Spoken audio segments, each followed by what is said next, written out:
I'm here today with Mari Cauce, the newly appointed president of the University of Washington. Thanks very much for coming today, President Cauce.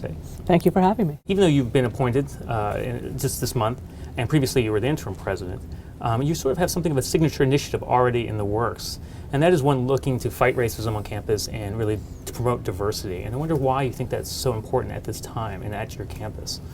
Well, the initiative really came out of a series of incidents across campuses last year.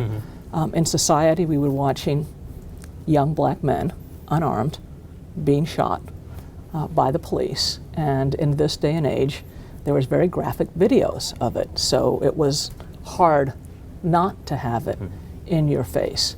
And at the same time, we were seeing some incidents on campus. There was the incident in Oklahoma of the young men, singing a song that was clearly racist. And our own campus had a large Black Lives Matter march. It was probably the largest march we've had since the 70s. Very affirming, beautiful. I participated in it along with the students. And then there was an incident on campus with someone, screaming out an epithet.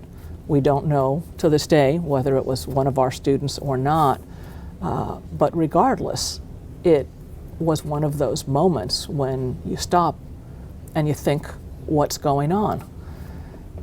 Looking at it a little bit more deeply, we have this disconnect to some degree on college campuses. On the one hand, all the surveys suggest that this generation thinks that they're very capable of dealing with diversity. Yet at the same time, when you ask what do they know about other cultures, it's not very deep.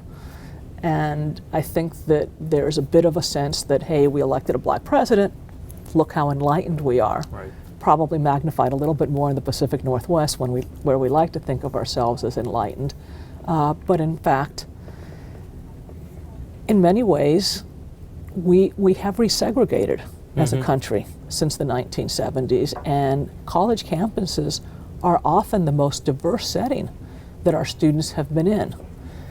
And to really take advantage of that diversity, because I do think that that's where a lot of the learning takes place. That's where the transformation takes place. That's in working with people across cultures, across disciplines.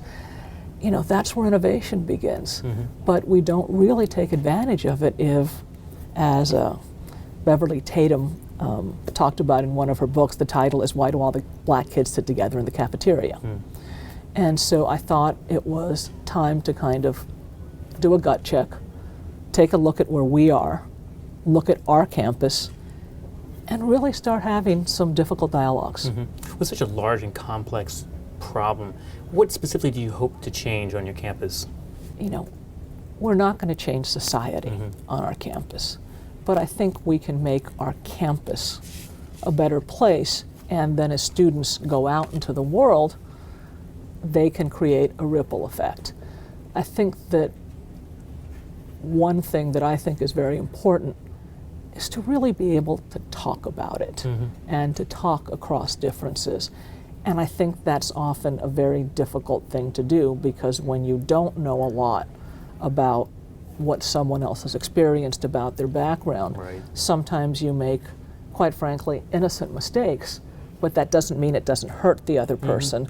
And so I think as a result, we've done a lot of, going into ourselves. And I really thought we need to be able to talk to each other, because that's the only way that we're going to build understanding. And so I cannot ask students to do something that I wasn't willing to do myself. And you have done that. I think you started this initiative by talking very candidly and personally about your own experience with racism and how your own family has dealt with this. I wonder, why did you decide to do that, and what reaction did you get from the campus when you had this, which came in a speech in April? Well, like I say, I cannot ask students to do something that I'm not willing to do myself. And so to some degree it was a modeling It was also giving permission for students to do the difficult reflection. I think way too often what we do is we say, there are these bigots out there, these horrible people, and if we pluck them out of our campus, then everything's fine. Mm-hmm. And I think it's been very hard for people to even see the degree to which they might hold biases and stereotypes, because it would make them a racist. Mm-hmm. And so I felt it was important to model, to talk about the fact that no, it's not something out there. Mm-hmm. It's something that is part of our daily lives. It's impossible to live in this country at this time and think that you don't have some stereotypes, that you don't have some expectations about what other people are like. Mm-hmm. And the first step to getting past that is actually being aware of them. President Cauce, thank you very much for being here today. Okay.